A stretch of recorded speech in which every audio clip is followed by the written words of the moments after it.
Assalamualaikum warahmatullahi wabarakatuh.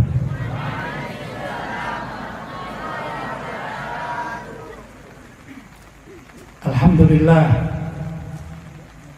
wassalatu wassalamu ala rasulillah Sayyidina Muhammad ibn Abdillah wa ala alihi wa sahbihi wa man wala wala hawla wala quwwata illa billah, amma ba'd.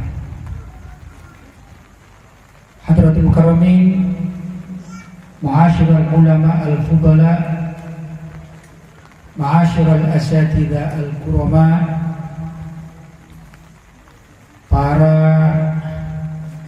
santri baik laki-laki maupun perempuan yang dirahmati oleh Allah,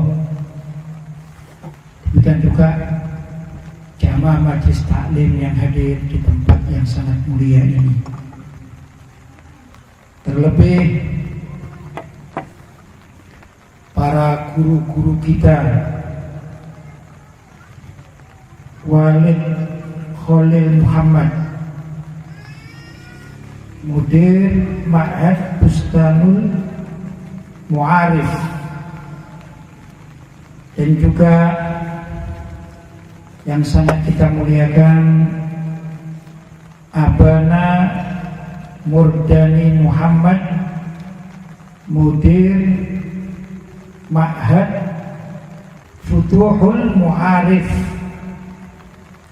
di kota Langsa yang dimuliakan oleh Allah Subhanahu wa Ta'ala.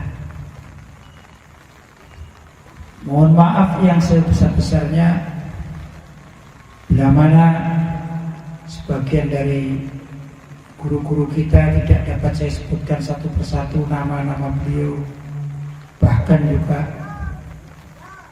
guru-guru kita yang sudah kita menjadi bagian dari hidup kita. Tapi saya sebagai orang Jawa ini susah untuk menyebutkan karena menggunakan bahasa-bahasa Aceh ya. Saya lisan-lisan Jawa, jadi agak sulit. Nama-nama tempat juga kadang-kadang kesulitan untuk membacanya. Ya begitulah. Tak ada orang yang sempurna kecuali Nabi Muhammad Sallallahu Alaihi Wasallam. Hadirin hadirat yang dirahmati oleh Allah, sebelum pengajian kita mulai, saya mau bertanya, ini sekarang rintik-rintik hujan, mau tetap di sini atau pindah di masjid? Di sini saja. Kalau hujan deras gimana nanti? Tetap di sini. Baik, kalau demikian. Walaupun saya sedikit khawatir, khususnya para santri, kalau hujan nanti pulang ke kamarnya masing-masing, saya bicara sendirian di sini.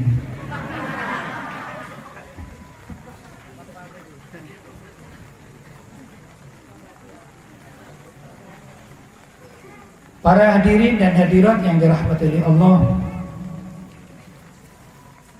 saya pribadi seringkali agak dikatakan bingung lah barangkali kalau dalam satu majelis ini campuran, ada guru-guru kita, ada tokoh-tokoh kita, ulama-ulama kita, ya, abu-abu kita, aba-aba kita, abi-abi kita, walid-walid kita hadir, dan juga umi-umi kita, ya, ibu-ibu muslimat, juga ada bapak-bapak yang hadir dari majelis-majelis taklim.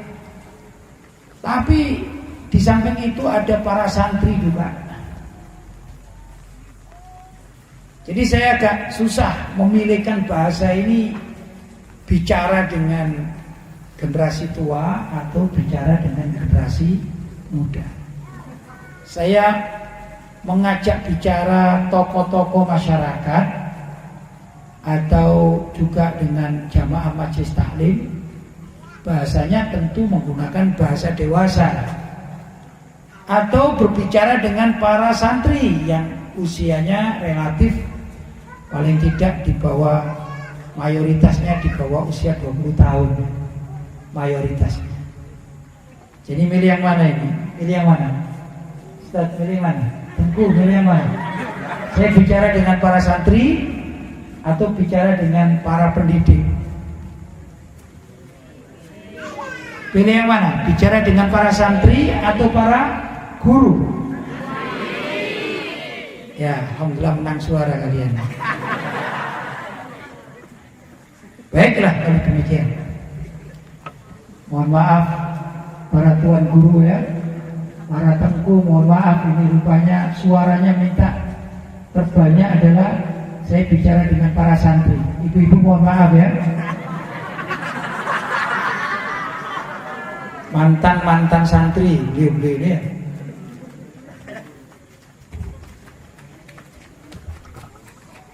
Anak-anakku dan adik-adikku yang dirahmati oleh Allah.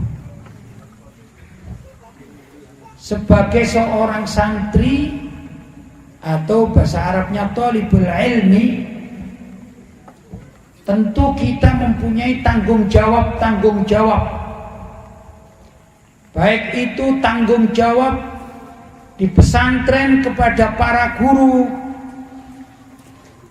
Para guru sebagaimana tadi disebutkan, ada ustadz atau tengku, ada aba, abi, ya, ada abu dan lain sebagainya dengan apa? Kriteria, sifat atau kedudukan dan derajat masing-masing, yang mana mereka adalah orang tua kita di tempat pendidikan. Kita juga bertanggung jawab kepada orang tua kita, ayah dan ibu kita. Tapi ada yang lebih besar daripada itu, yaitu kita bertanggung jawab kepada Allah Subhanahu wa ta'ala. Karena itu jadi seorang murid, seorang santri ya, baik laki maupun perempuan itu berat.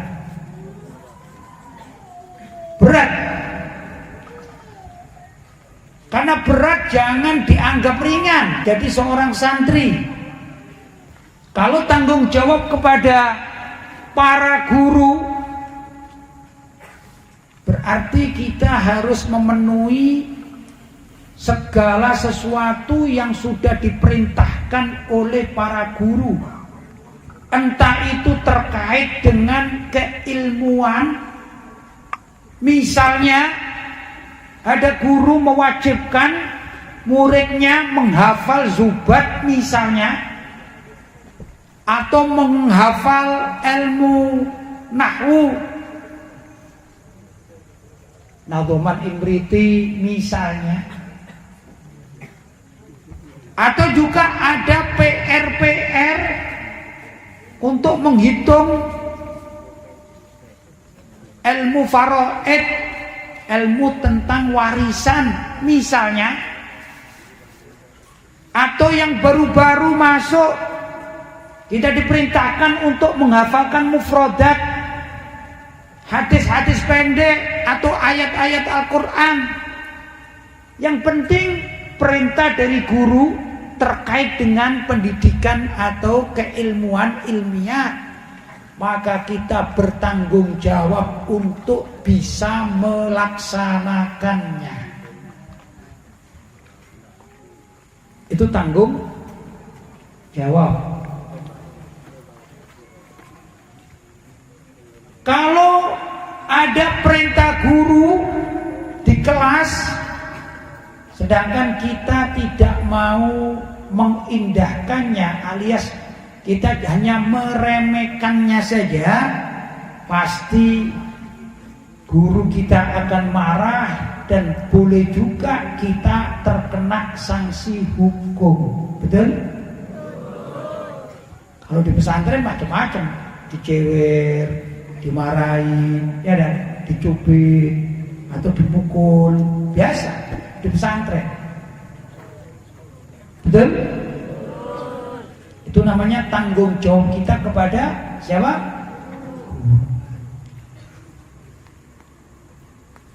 Tatkala kita diperintahkan untuk suatu yang bukan terkait dengan ilmiah, misalnya kebersihan, ayo bersih-bersih toilet, ayo bersih-bersih halaman pesantren, ayo bersih-bersih musola, bersih-bersih masjid, dan lain sebagainya, maka kita juga namanya punya tanggung jawab dalam dunia kebersihan. Tanggung jawab kepada siapa? Kepada guru yang membimbing kita. Betul? Betul? Betul? Santri yang taat biasanya ini cepat mendapatkan ilmu sesuai dengan cita-citanya. Itu santri yang taat, aktif mengajinya sesuai dengan perintah guru, dan aktif mengerjakan pekerjaan lain selain mengaji yang diperintahkan oleh apa? Guru. Cepat biasanya orang macam demikian, santri semacam itu biasanya Allah mempercepat, memberikan kefutuhan, futuh. Seperti nama pesantren kita, ya kan? Futuh. Apa arti futuh? Terbuka hatinya, ilmu masuk. Yang semula diajarkan oleh gurunya tidak paham, tapi karena rajin dan juga baik rajin di dalam pendidikannya, hadir dalam majelisnya, menyiapkan segala sesuatunya untuk belajar bab yang diajarkan, juga rajin memenuhi perintah guru untuk berkhidmat seperti kebersihan, menjaga keamanan, ketertiban, aktif dia. Ini pertanda santri yang mudah mendapatkan futuh dari Allah Subhanahu wa taala.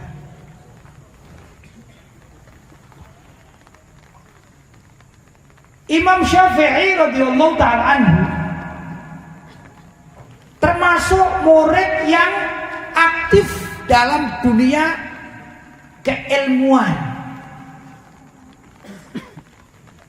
Tatkala beliau nyantri kepada guru beliau, salah satunya adalah Imam Malik bin Anas atau Imam Maliki. Imam Syafi'i berguru kepada Imam Maliki. Masih muda seperti kalian. Imam Syafi'i itu hafal Al-Quran, usianya sekitar 7 tahun. Kemudian beliau diantarkan oleh ibunya menemui Imam Malik atau Imam Maliki untuk belajar kitab atau ilmu-ilmu agama lainnya selain Al-Quran, karena sudah hafal Al-Quran. Subhanallah, itu Imam Syafi'i bukan murid yang pasif, tapi murid yang aktif. Beliau mencatat hampir setiap ucapan Imam Malik dicatat oleh beliau.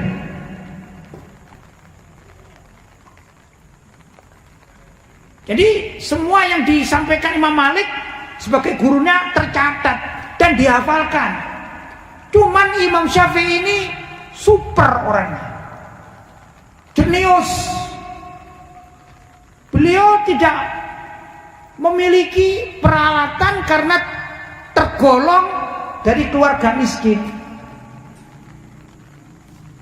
Maka beliau menggunakan telapak tangannya ini sebagai papan tulis, dan beliau mencatat ilmu-ilmu yang keluar dari lisan gurunya dengan tangan jari. Jadi misalnya Imam Malik menerangkan hadis tentang innamal a'malu binniyat, ya, sama Imam Syafi'i ditulis dengan tangannya begini, seperti bayang-bayang. Untuk apa? Untuk memudahkan hafal. Dan sekali mendengarkan dan mencatat dengan tangan kosongnya ini, maka Imam Syafi'i diberi hafal oleh Allah Subhanahu wa ta'ala. Rajin. Kalau kita kan enggak, kadang-kadang masuk kelas, alhamdulillah duluan masuk kelas. Masuk kelasnya duluan. Begitu gurunya mengajar Bismillahirrahmanirrahim, Alhamdulillahirabbil alamin, kita juga ngantuk duluan. Betul? Ada yang begini? Banyak? Alhamdulillah semua punya pengalaman, rupanya sudah ahli. Alhamdulillah. Maka jangan berhayal menjadi seorang seperti Imam Syafi'i. Imam Syafi'i bukan begitu. Imam Syafi'i itu betul-betul giat mendengarkan gurunya mengaji dan mencatat, aktif. Sampailah apa yang disampaikan oleh siapa? Gurunya ini, ya, luar biasa, banyak dihafal. Bahkan Imam Syafi'i ini hafal kitab Muwatta karangan gurunya. Kitab Muwatta itu cetakan sekarang kurang lebih tebelnya seperti tempatnya tisu. Kitab Muwatta. Sudah hafal Al-Quran, juga hafal kitab Muwatta karangan gurunya. Itu Imam Syafi'i. Jadi saya tidak bisa menyamakan, tapi memperkirakan.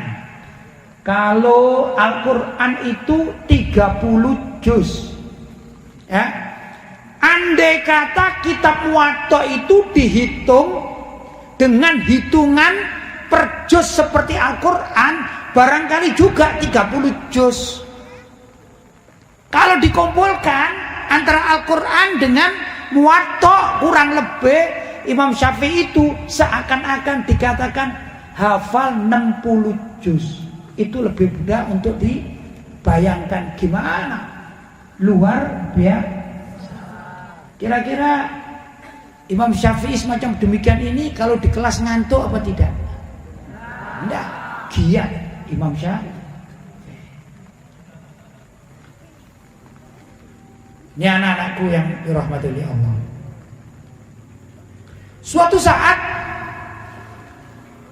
Imam Malik radhiyallahu ta'ala anhu ditanya oleh jamaah yang lain. Ya biasalah, mau ngaji bersama, ya kan? Ditanya satu masalah.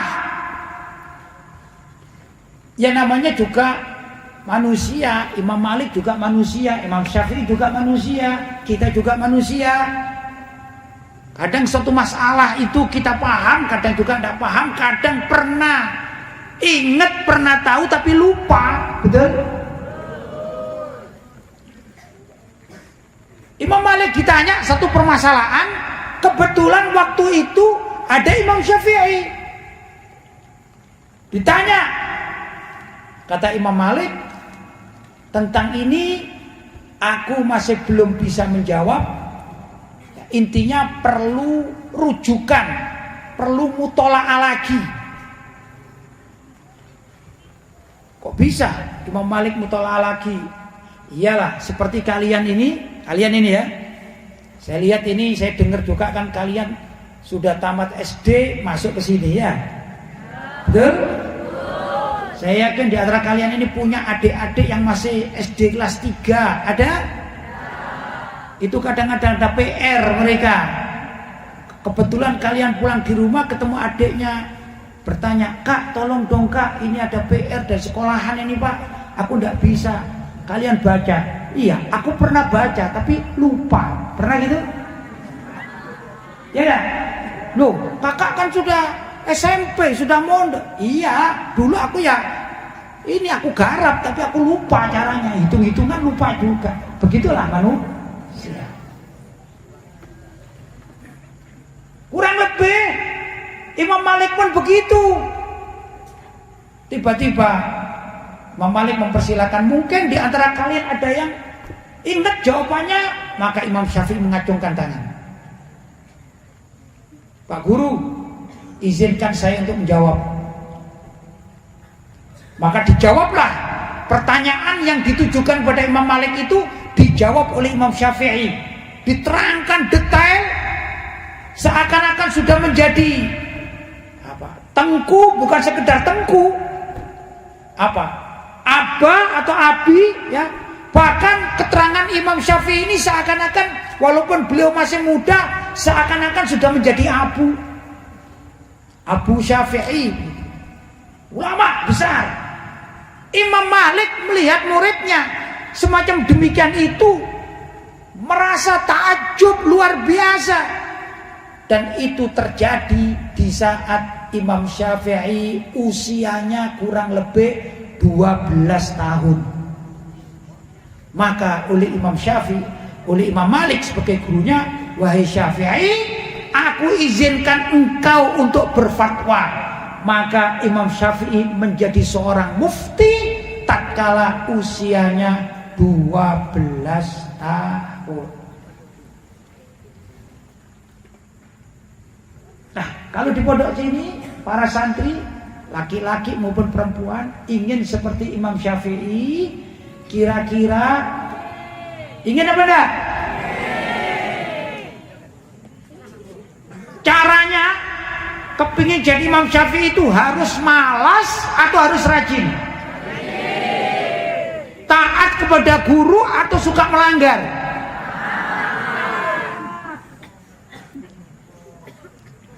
Suka bangun membaca mutola'ah atau suka tidur? Nah, ini perlu kita pikirkan. Ingin menjadi seperti Imam Syafi'i, maka ilmu itu tidak mungkin dicari kalau yang mencari itu malas-malasan, maka ilmu itu akan lari darinya. Kalau ada ilmu diajarkan oleh guru, ilmu itu bisa masuk kepada kita kalau kita mau mengikatnya dengan mencatat dan menghafalkannya. Tapi ilmu itu akan lari dari kita kalau kita membiarkannya, kita abaikan, kita tidak peduli dengan apa yang disampaikan oleh guru, maka ilmu akan lari jauh dari kita, alias kita tidak akan mengerti apa-apa. Mungkin lebih dikatakan ini termasuk kelompok-kelompok minal juhal, dari golongan orang-orang bodoh. Kalau tidak mau mencari, mengejar ilmu dengan sungguh-sungguh.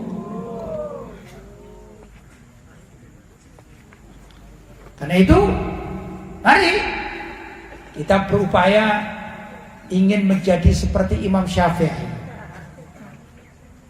Walaupun tidak tepat persis seperti Imam Syafi'i, paling tidak kita giat di dalam mencari ilmu dengan berharap, ya Allah, mudah-mudahan Engkau berikan aku kecerdasan seperti kecerdasan Imam Syafi'i.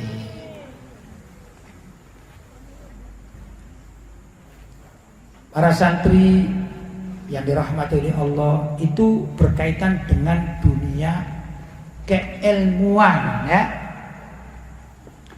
Ada lagi, kalau ingin menjadi seorang santri yang berhasil di dalam pendidikannya, yaitu rajinlah berkhidmat.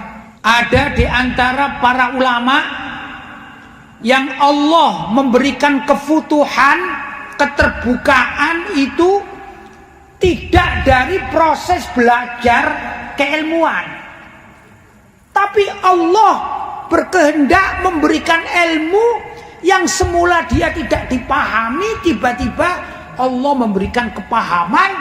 Kenapa?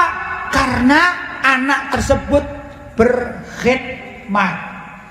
Berkhidmat kepada gurunya, berkhidmat kepada pesantrennya, berkhidmat kepada madrasahnya, berkhidmat.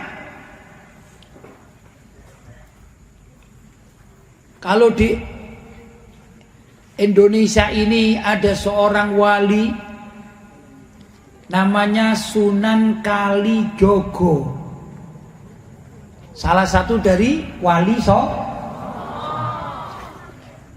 Kalau melihat sejarah, Sunan Kalijogo itu mendapatkan ilmu, hikmah, dan juga kedudukan tinggi di hadapan Allah serta di hadapan manusia karena beliau berkhidmat kepada gurunya yaitu Sunan Bonang. Berkhidmat, taat, diperintah untuk menjaga sungai, ya, taat, tidak menolak sama sekali. Cuman masalahnya kadang-kadang kita berpikir, ya, seperti yang ada dalam film-film atau dalam komik-komik, padahal tidak begitu. Kadang-kadang kita berpikir gimana dulu ya Sunan Kalijogo. Oh berarti beliau itu di depan sungai, ya, kemudian beliau bertapa, tidak bergerak-gerak, ini semedi ini, ya, selama 2 tahun tidak makan, tidak ini, tidak itu.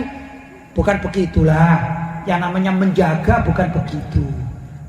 Ya, namanya menjaga tidak harus diem. Contoh sekarang, ini ada bangunan masjid, ya. Saya sebut ada seorang santri, sebut saja namanya Salim. Sebut saja seorang santri namanya Salim.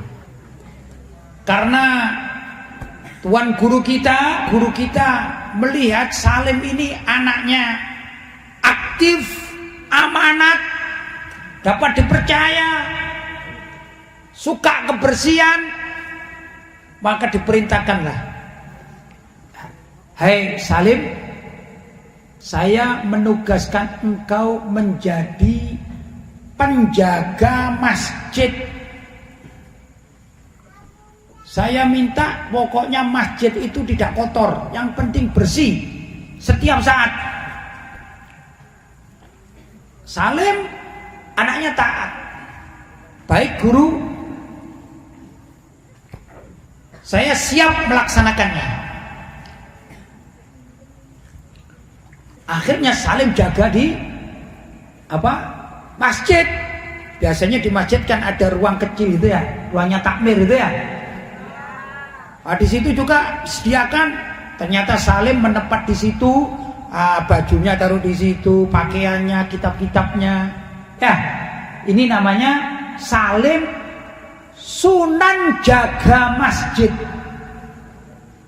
Saya katakan Sunan jaga masjid.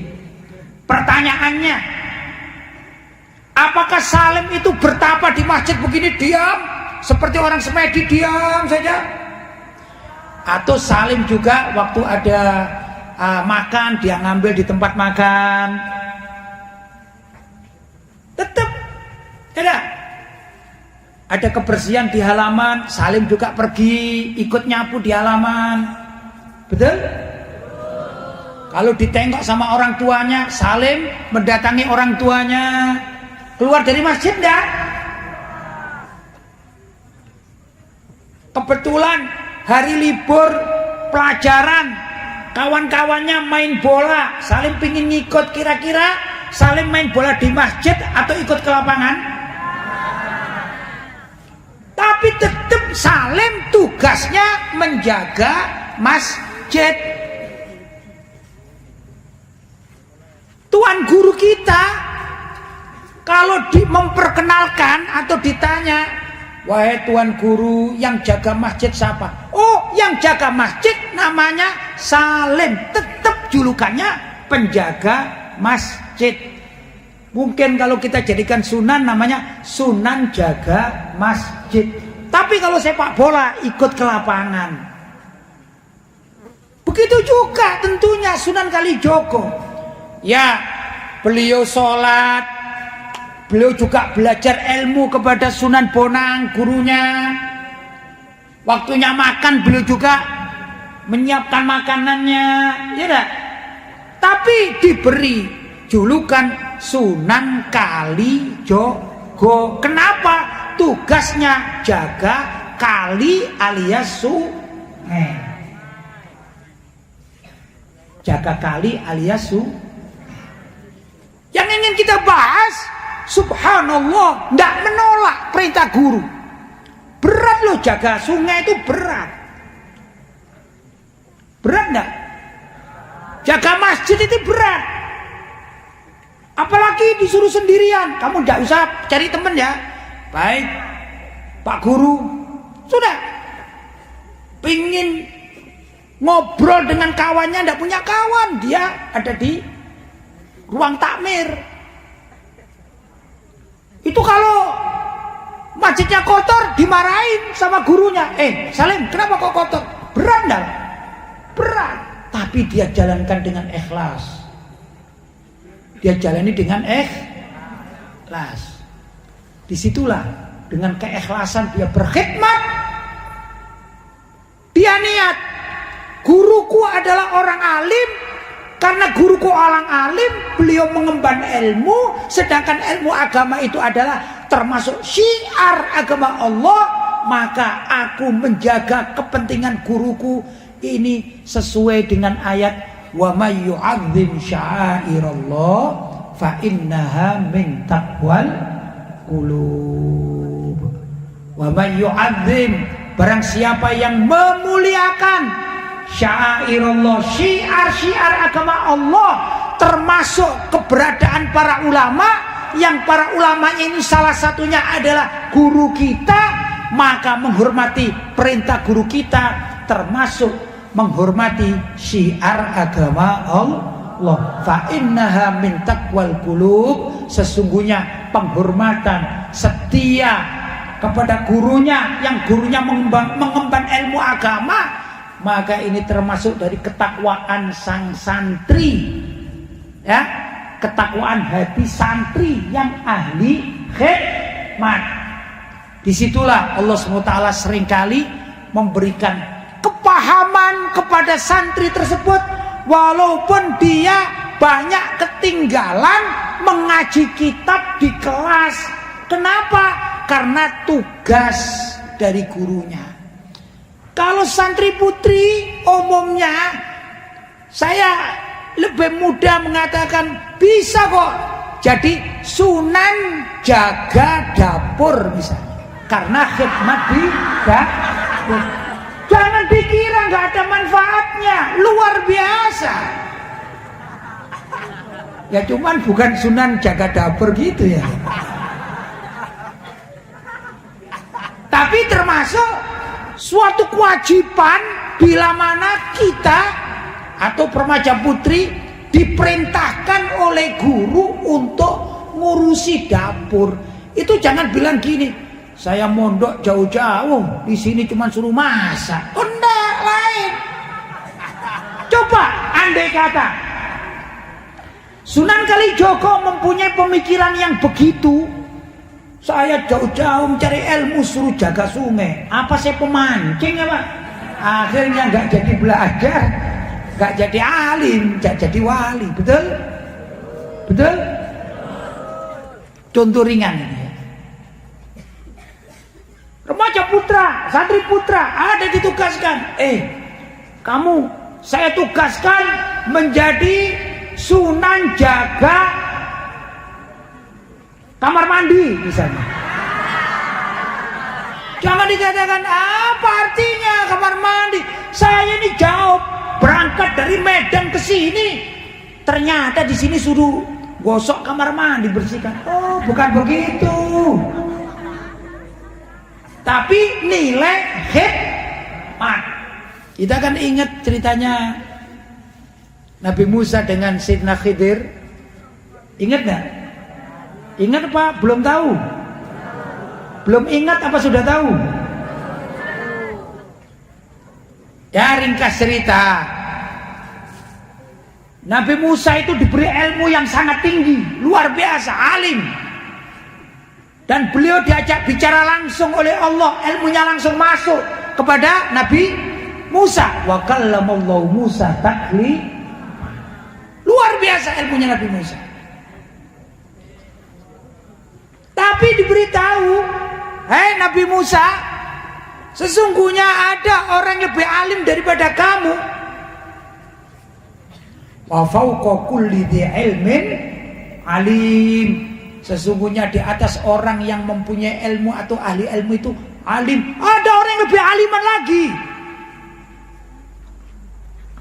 Siapa itu? Sayyidina Khidir alaihissalam, seorang waliyan minal aulia menurut sebagian pendapat ulama. Menurut pendapat yang lain beliau adalah seorang nabi. Tapi pendapat terkuat, Sayyidina Khidir adalah seorang wali. Kok bisa? Ya, menurut riwayat Sayyidina Khidir itu pernah membantu orang yang orang ini adalah budak. Budak mukatab, budak yang semestinya bisa merdeka kalau membayar sekian nominal uang menebus dirinya. Ringkas cerita dalam sebuah riwayat itu Sayyidina Khidir mengatakan, hei bapak, kamu sekarang bekerja saja, biar aku yang menggantikan dirimu jadi budaknya tuanmu. Ya, sampailah budak ini mendapatkan uang sesuai dengan perjanjian dengan tuannya, sebut saja 10 juta rupiah. Begitu dapat 10 juta rupiah, datanglah budak pada tuannya, memerdekakan dirinya sendiri. Secara otomatis Sayyidina Khidir menjadi merdeka juga. Tapi menurut ulama, karena Sayyidina Khidir pernah mendaftarkan diri sebagai budak, maka tidak memenuhi syarat menjadi seorang nabi. Dikatakan yang namanya an-nabiyyu itu rajulun hurrun, seseorang, orang laki-laki yang hurrun, merdeka. Karena Sayyidina Khidir pernah menggantikan kedudukan sebagai seorang budak, maka beliau lebih dikenal di kalangan para ulama atau sebagian ulama sebagai seorang wali. Tapi ilmunya jauh lebih hebat daripada seorang nabi, yaitu Nabi Musa alaihis salam. Ilmunya gimana? Ilmunya itu ilmu hikmat. Nabi Musa tidak diajari ilmu balaghah, tidak diajari ilmu fikih sama Sayyidina Khidir, tapi disuruh sabar, berkhidmat, ngikut. Kalau kamu mau ikuti aku, kalau kuat, kata Sayyidina Khidir. Ya kan? Tapi ringkas cerita, Nabi Musa tidak kuat, maka dikatakan oleh Sayyidina Khidir, hadza firaku baini wa bainak. Ini adalah waktunya berpisah antara aku yaitu Nabi Sayyidina Khidir, wa bainak, dan dengan engkau hai Musa. Ya, saat ini karena tidak tahan yang namanya siapa? Ujian. Sayyidina Musa tidak tahan, Nabi Musa tidak tahan atas ajaran yang disampaikan oleh Sayyidina Khidir. Apa itu? Ternyata bukan ilmu agama, tapi suruh ngikut, suruh sabar. Lah, saya terjemahkan mengikut ini adalah khidmat. Paham ya? Ya, contoh khidmat ini. Kita punya guru, kita diajak, guru kita mau belanja untuk pesantren. Ini biasanya tengku-tengku kadang-kadang diajak, ya, sama abana misalnya. Saya mau belanja untuk pesantren, belanja genteng, belanja pasir. Ayo kamu ikut, kan ikut. Ya, diajak transaksi, ngikut aja. Kamu bagian bawah ini. Ini khidmat. Demikian juga Nabi Musa waktu itu khidmat kepada sama Sayyidina Khidir yang ilmunya lebih tinggi daripada Nabi Musa. Ini Nabi Musa pun seorang nabi berkhidmat. Maka di pesantren ada namanya ilmu khidmat. Ya. Dikatakan qaddimil khidmat ala ta'allum. Dulukan berkhidmat daripada belajar ilmu bila mana waktunya bersamaan. Contoh sekarang ini kan mengaji, betul? Namanya belajar ilmu mengaji. Tiba-tiba ada perintah satu itu, adik sebelah sana, ambilkan sajadaku di sebelah sana ya, nanti ambilkan ke sini. Itu seorang santri tidak boleh mengatakan pada gurunya, sebentar guru, nanti aja setelah selesai mengaji. Tidak begitu adab sopan santunnya santri. Ya, hai, kamu ambilkan, aku punya sajadah atau air minum. Maka seorang santri harus berkhidmat, mendulukan khidmat. Dia berdiri mengambilkan air minum gurunya, ya dah. Walaupun harus terlambat mengaji karena waktu khidmat kebetulan bersamaan dengan waktu mengaji. Tapi tatkala waktu mengaji tidak bersamaan dengan khidmat, maka sang murid tetap wajib mengaji ilmiah, dan itulah yang dilakukan oleh para ulama-ulama kita. Ya, jelas? Nabi Musa belajar mendengarkan firman Allah. Nabi Muhammad juga begitu belajar. Mayoritas belajarnya Nabi Muhammad kepada malaikat Jibril. Ya, para nabi semuanya juga belajar kepada malaikat Jibril. Semuanya ada gurunya. Mengaji. Tidak mungkin Nabi Muhammad tidak mengaji sampai beliau bisa mengucapkan sabda-sabdanya yang mengandung ilmu. Tidak mungkin kalau tidak mengaji. Beliau mengaji kepada malaikat Jibril. Di samping Allah SWT memberikan kefahaman kepada beliau secara langsung berupa ilhamat, yaitu mukjizat-mukjizat. Tapi tetap saja Nabi Muhammad itu kalau ada apa-apa merujuknya kepada malaikat Jibril, ya dah. Al-Quran, ada murojaah. Nabi Muhammad itu setiap bulan Ramadan minta ditasih bacaan Qurannya kepada malaikat Jibril, mengaji. Luar biasa. Ini berarti kita sebagai santri tidak bisa kepingin alim, kepingin ngerti agama, kok gak mau belajar. Tidak bisa. Jelas ya? Nah, balik lagi. Dalam dunia pesantren ada namanya belajar ilmu, ada namanya khidmat. Ya dah? Khidmat pun mempunyai arti yang sangat luas, dan seringkali Allah SWT memberikan kepahaman kepada para santri yang berkhidmat walaupun telat, terlambat dalam pelajaran pendidikan keilmuannya. Jadi antara khidmat dan belajar ilmu jangan sampai dipisah-pisahkan. Jadilah santri yang ahli mengaji kitab, juga ahli berkhidmat. Kalau itu yang dilakukan, insya Allah Allah akan membukakan kita menjadi orang-orang yang mendapatkan futuh, keterbukaan hati. Allahumma amin. Allahumma amin. Para santri yang dirahmati oleh Allah, saya akan menceritakan sedikit pengalaman pribadi saya. Mudah-mudahan juga ada manfaatnya. Saya dulu mengaji di guru saya di Mekah, yaitu Abu Ya'sid Muhammad bin Alwi Al-Maliki. Alhamdulillah, tahaddusan bin ni'mah, fa'amma bin ni'mati rabbika fahaddits. Saya dulu menetap di Madinah 3 tahun, kemudian menetap di Mekah 5 tahun. Jadi kalau dijumlah selama 8 tahun. Selama 8 tahun saya ini ditugasi oleh guru saya.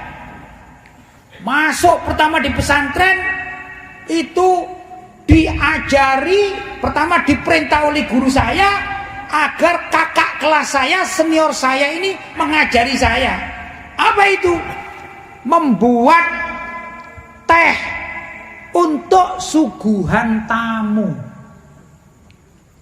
Membuat teh dan disuguhkan kepada tamu.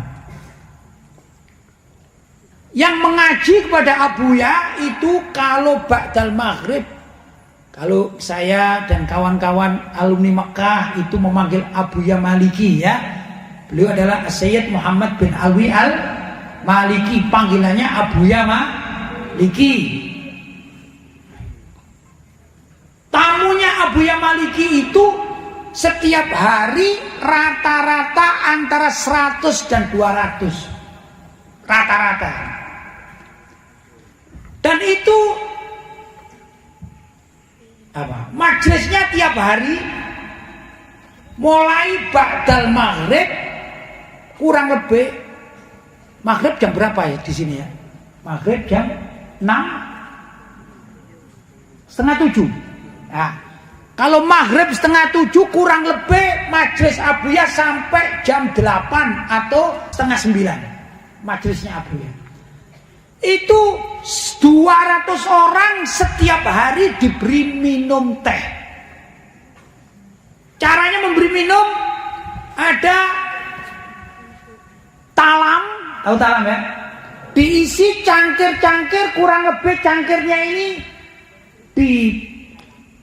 dibaris-bariskan begitu, mungkin berisi 30 lah, satu talam ini ya, 30. Dan itu harus menyuguhkan, pertama membuat di dapur saya dan ada beberapa kawan, mungkin 2-3 bergantian ya, tapi saya cerita saya sendiri ya, pengalaman waktu di pondok. Jadi kalau sudah menjelang maghrib, mungkin kalau di sini itu hampir kiroah itu ya, hampir pujian sebelum maghrib, saya pergi ke dapur khusus, sudah membuat meracik teh. Tehnya setelah bikin teh diberi nikna. Nikna itu daun yang bisa membuat harum, ya, atau daun mint kalau orang Indonesia mengatakan. Daun mint ada khusus. Diracik sedemikian rupa dengan gula ukuran tertentu. Sudah selesai.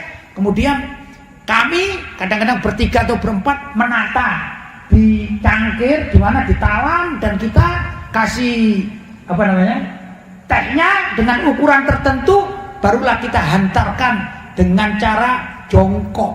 Jongkok itu begini. Jalan. Dari ujung kita suruh ngambil. Setelah minum selesai, kita ambil lagi gelas yang kosong. Ya. Sudah. Alhamdulillah tugas saya seperti itu selama 6 tahun. Tidak berhenti. Setiap maghrib sampai kurang lebih kalau di sini jam 8 malam atau 8:30. Itu tugas. Kawan-kawan saya mengaji bawa kitab, saya mengaji bawa talam dan teh. Itu kitab saya. Alhamdulillah. Sudah. Setelah 6 tahun berkhidmat, saya dipanggil sama Abuya Maliki. Waktu itu ada kawan kakak kelas saya yang mau boyong, mau selesai, mau pulang. Maka saya diperintahkan belajar.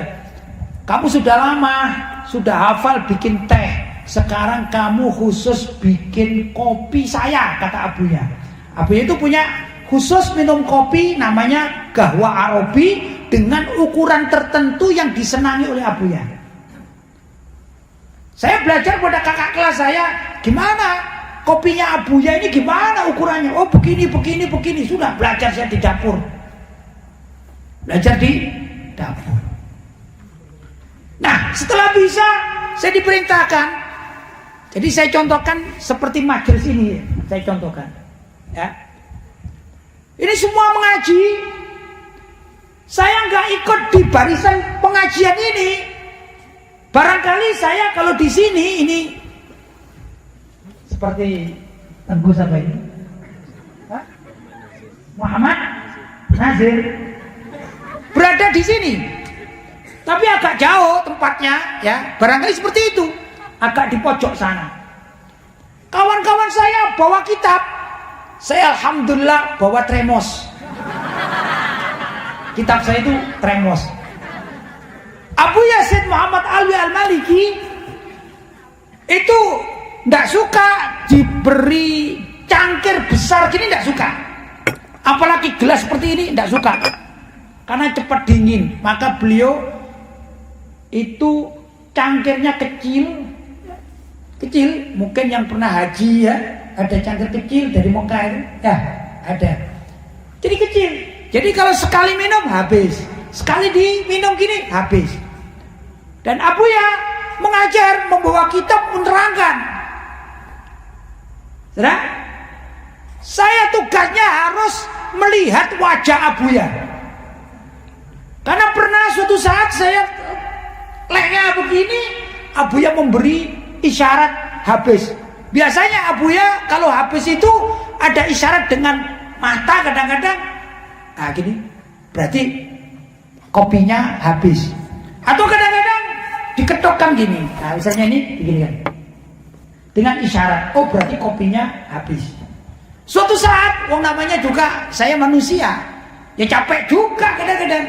Akhirnya saya agak sedikit lentur.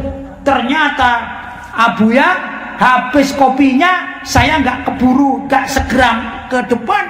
Abuya isyarat 2 kali, saya tidak menghiraukan. 2 kali lagi, tidak menghiraukan saya. Begitu saya melihat, gini kan sama Abuya marah. Kan kelihatan orang tua marah kan kelihatannya. Waduh saya takut ini gimana. Bismillah, maju saya. Sudah maju. Karena ini ya. Karena di depan orang banyak kan? Ya, di depan orang banyak. Gak mungkin Abuya mengajar sambil memarahi saya kan tidak pas. Maka begitu saya datang ke situ sama Abuya dibisiki. Tahu dibisikin ya? Dipegang telinga saya dibisikin. Tapi tidak bicara. Telinga saya digigit, kamu terlambat. Alhamdulillah ilmu masuk pada saya. Oh berarti saya tidak boleh lengah. Itulah cara salah satu mengaji saya kepada Abuya Syekh Muhammad bin Alwi Al-Maliki. 2 tahun saya berkhidmat untuk membuatkan kopi sama menyuguhkan pada Abuya. Ada kejadian waktu itu saya masih ingat sekali. Abuya itu bagi-bagi kitab. Sunan Ad-Darimi sama kitab namanya Miskatul Masobih. Kawan-kawan saya dikasih gratis. Kebetulan yang membagi itu ya kalau sini tuan guru ya, ketuanya, ketua tuan guru kan ada kan tuan guru tengku bukan ya, maaf ya. Tengku kan ada kan tengku tapi ada yang paling senior. Ya dah, anggap saja ini ketuanya para tengku. Yang membagikan, ya guru saya. Pagi satu. Saya beri isyarat, itu beliau bernama Habib Idrus Al-Idrus. Saya dari jauh, Beb, saya minta Beb. Dilihat saja saya. Ini dah. Jalan lagi. Akhirnya deket saya bilang, Beb, mana Beb? Bagian saya Beb. Jawabannya, namamu nggak ditulis sama Abuya.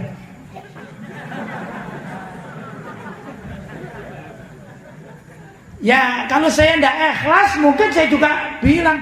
Kalau misalnya saya tidak ikhlas waktu itu mungkin saya bisa protes. Abuya, saya bagian khidmat, bagian ini kok nggak dikasih kitab. Enak itu yang duduk dikasih kitab. Ya, andai kata boleh protes. Tapi ya namanya juga guru. Ya sudahlah, bismillahirrahmanirrahim. Tetap aja saya khidmat. Kemudian begitu pembagian kitab Miskatul Masobih, juga nama saya nggak dicatat sama Abuya, lupa sama saya. Ternyata Abuya cuma ngasih kopi sama saya, tugas kopi. Sampai waktu selesai pembagian, ya sudah selesai dari majelis, sudah bubar dari majelis, saya ketemu sama Habib terus. Beb, gimana Beb, kok saya nggak dapat? Kata beliau, ini aja punyaku, namamu nggak dicatat, ini aja punyaku, kamu ambil. Ya sudah Beb, saya ambil tabarukan. Ya sudah saya bawa pulang, punyanya Habib terus, bukan diberi Abu. Ya biasa, khidmat. Kalau ngaji di kelas ya ngaji, tapi khidmat itu begitu. Ya, saya dulu nggak ngerti kalau hari ini mau ke Aceh di depan kalian suruh ceramah. Perasaan saya dulu ini saya nggak bisa kok ceramah, karena saya kan ahli khidmat, nggak ngerti. Kok tiba-tiba bisa ceramah? Oh inilah kira-kira Allah SWT memberikan kefutuhan kepada orang-orang yang senang berkhidmat kepada orang-orang alim. Karena orang alim itu mengemban ilmu agama, yang ilmu agama itu termasuk syiar. Sedangkan berkhidmat kepada orang yang mempunyai atau menyampaikan syiar agama Allah, maka orang tersebut ikut dalam syiar agama Allah. Nah, itulah yang dikatakan ayat wa may yu'azzim sya'airallah fa innaha min taqwal qulub. Siapa orang yang menghormati syiar agama Allah, termasuk menghormati ulama, menghormati tuan-tuan guru, ya kan? Sesungguhnya itu adalah ketakwaan hati. Orang yang hatinya bertakwa kepada Allah, maka ilmunya Allah lebih mudah untuk masuk di dalamnya. Ini pengalaman pribadi saya. Ya, bisa dicontoh? Bisa dicontoh? Mudah-mudahan apa yang saya sampaikan ini menjadi motivasi bagi kalian ya.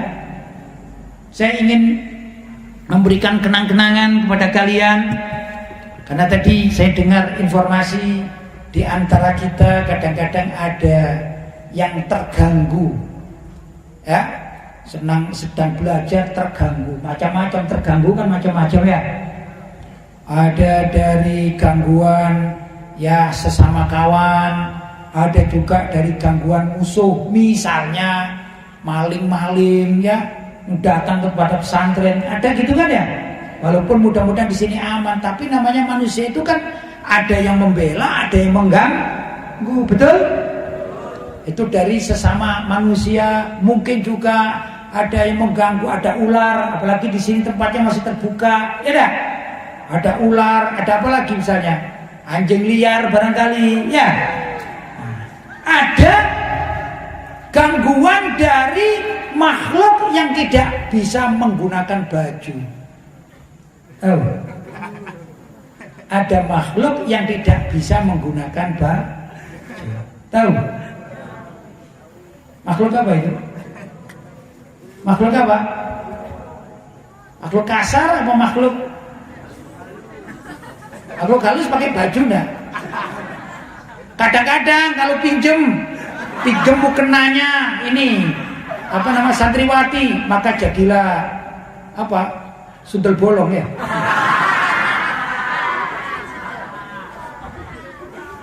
Kadang-kadang ya ada. Nah, dulu kami diijazahi oleh Abu Yasid Muhammad bin Alawi Al-Maliki, antara lain banyak wirid-wirid, hizib-hizib. Ada satu wirid yang andai kata itu dibaca rutin sehari sekali, insya Allah anak tersebut tidak akan diganggu oleh makhluk-makhluk jahat. Namanya Wirdus Sakron, namanya Wirdus Sakron. Wirid As-Sakron yaitu yang dulu digubah oleh Al-Imam Abdurrahman As-Sakron ya. Namanya Wirid Sakron. Nah, Wirid Sakron ini kalau dibaca rutin, insya Allah kita tidak akan diganggu oleh penjahat-penjahat, baik yang tampak maupun yang tidak tampak. Penjagaan, ya. Wirid Sakron ini sifatnya panas.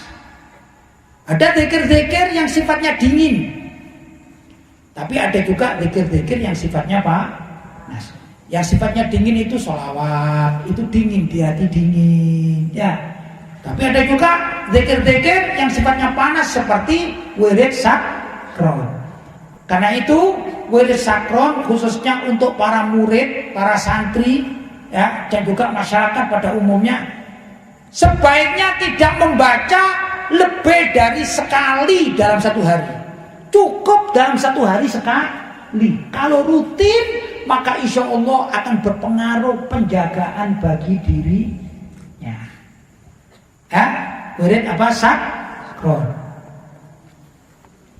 Bacaannya begini. Tadi ada Tengku yang siapa ya tadi ya? Yang jadi punya tulisannya, silakan sini.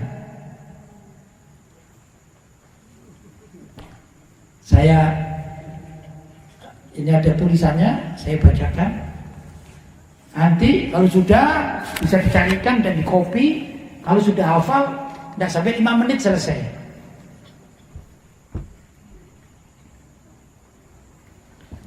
Ya, saya baca.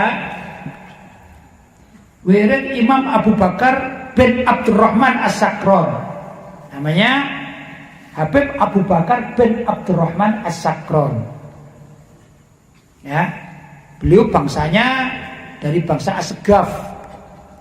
Bacaannya Bismillahirrahmanirrahim. Allahumma inni ahadtu bidarbillahi tuluhu masya Allah kufluhu la ilaha illallah babuhu Muhammadur Rasulullah sallallahu alaihi wasallam sakfuhu la hawla wa la quwwata illa billahil aliyyil azim ahata bina min bismillahirrahmanirrahim alhamdulillahi rabbil alamin arrahmanir rahim maliki yaumiddin iyyaka na'budu wa iyyaka nasta'in ihdinas siratal mustaqim siratal ladzina an'amta 'alaihim ghairil maghdubi 'alaihim waladdallin amin. Terus membaca tangannya diginikan di kepala atau di badan.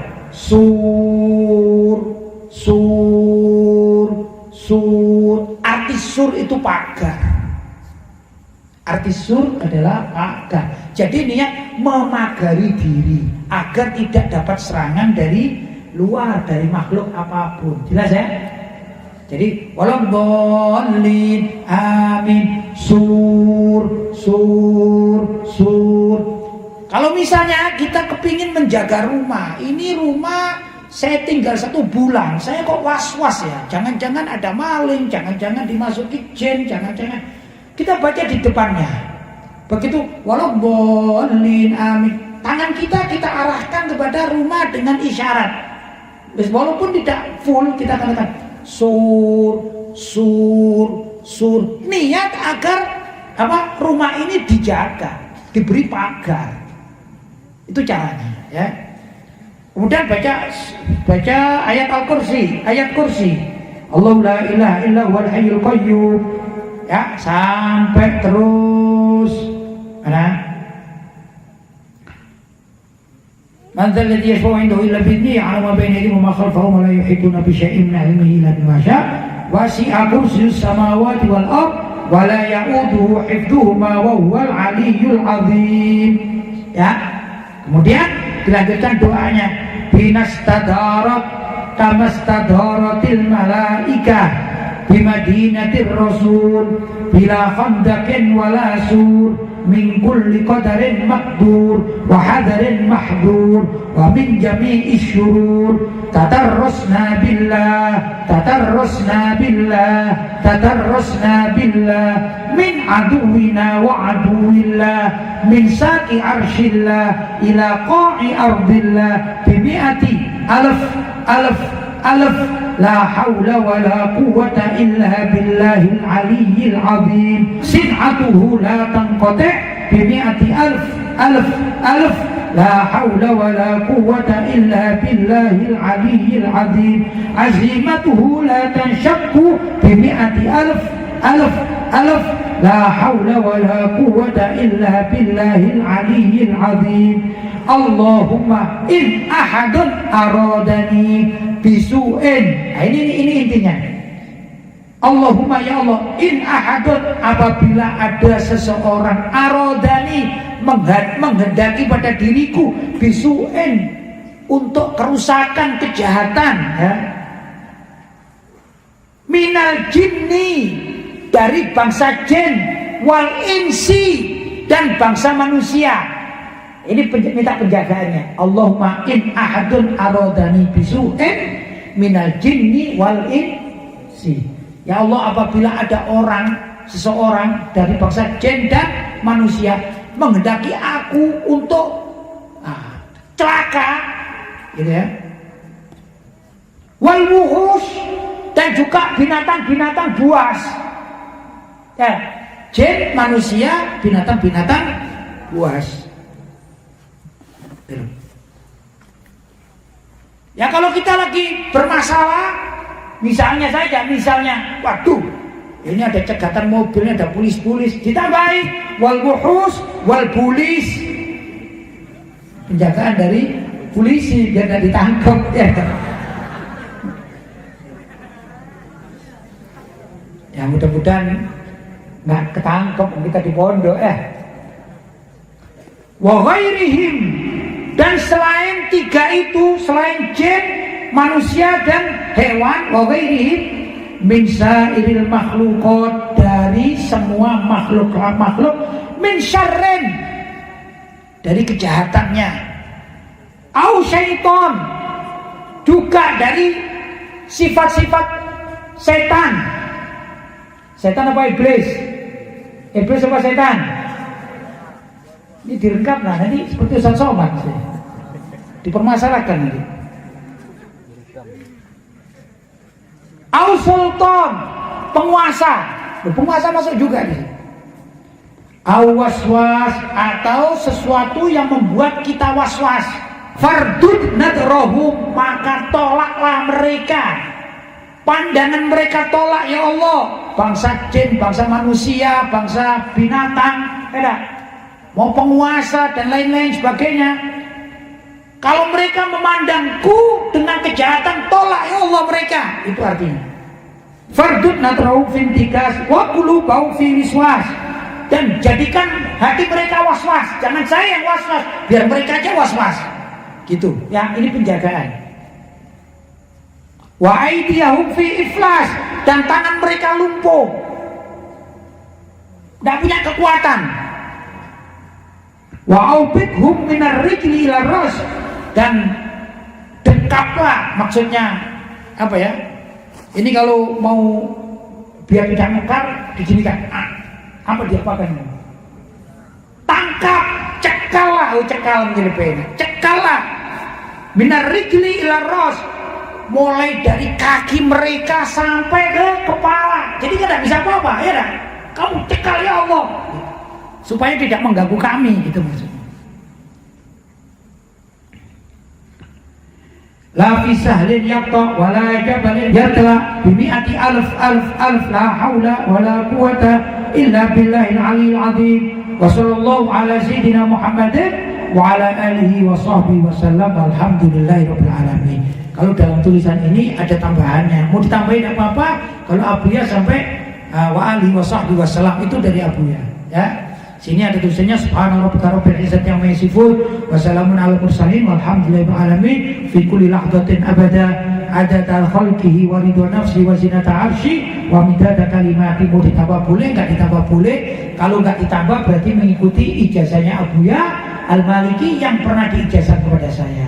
Karena itu saya juga ingin mengijazahkan pada antum semua, para santri, santriwati juga, dan juga para tuan guru ya, atau tengku, para tengku, kalau bisa diamalkan di sini. Kalau saya dengan para murid saya di Malang mengamalkan ba'da sholatil isya. Kenapa saya pilih ba'da sholatil isya? Karena kadang-kadang urusan-urusan begitu datangnya malam. Kejahatan itu lebih banyak di malam hari, ya lah. Jin juga ganggu banyak di malam hari. Rampok-rampok ingin mereka aman, maling-maling juga di malam hari, ya lah. Loh, kalau ada jin rampok di siang hari, namanya jin nekat. Namanya apa? Jin nekat ya. Tapi umumnya namanya bangsa halus itu datangnya di malam hari. Karena itu kita apa? Bacanya ba'dal isya. Ajastukum kama ajazani Abu Ya'sid Muhammad bin Alawi Al-Maliki qira'ata wirdis sakron. Jawabnya apa? Qabiltul ijazah. Apa jawabnya? Saya ulangi ya. Ajaztukum qira'ata wirdis sakron kama ajazani Abu Ya'sid Muhammad Alawi Al-Maliki. Ajaztukum. Mudah-mudahan bisa diamalkan di pesantren sini, dan juga mungkin ada tuan guru yang punya pesantren yang lain yang kebetulan mendengarkan ini ya. Saya ijazahkan juga kepada mereka, mudah-mudahan tujuannya bukan untuk kesaktian, enggak, untuk minta dijaga dari mara bahaya. Kalau saya ditanya, antum sudah baca berapa lama? Sejak di Mekah dulu, saya mulai baca itu mulai tahun 83 sampai sekarang ya masih aktif baca. Ditanya, antum sakti enggak? Enggak, saya kalau kena silet juga apa namanya? Kalau kena pisau juga berdarah saya. Karena saya tidak cari kesaktian. Cari apa? Aman dari gangguan musuh, siapapun musuhnya, bukan sakti. Kalau tidak percaya, habis baca seminggu, coba cari silet atau pisau, tusuk saja, jarum. Kalau berdarah, berarti seperti saya nggak sakti. Ayo, pingin sakti atau pingin aman? Kalau belajar aman, itu insya Allah ilmunya cepat masuk. Tapi kalau ngurusi kesaktian, ilmunya lupa. Dikit-dikit diam. Saya sudah bisa terbang enggak? Akhirnya diurusi itu ya, Nek. Tapi insya Allah di sini para santri sudah bisa terbang, banyak bisa terbangan. Bisa? Ya Nabi salam alaika, terbang. Boleh kalau terbang itu?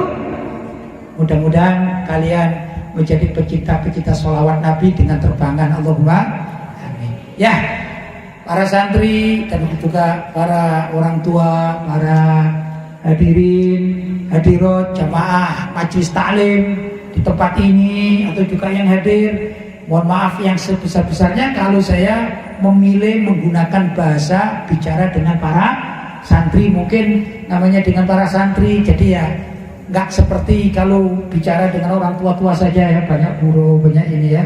Kalau nggak gitu ngantuk-ngantuk semua buku ya. Nggak apa-apa ya. Baik, mudah-mudahan ada manfaatnya. Bila mana apa yang saya sampaikan ada kata-kata yang kurang tepat, kurang pas, gurau saya juga canda saya kurang pas, kurang tepat, saya mohon maaf yang sebesar-besarnya. Hadza ma aqulu lakum wal afu minkum. Wassalamualaikum warahmatullahi wabarakatuh.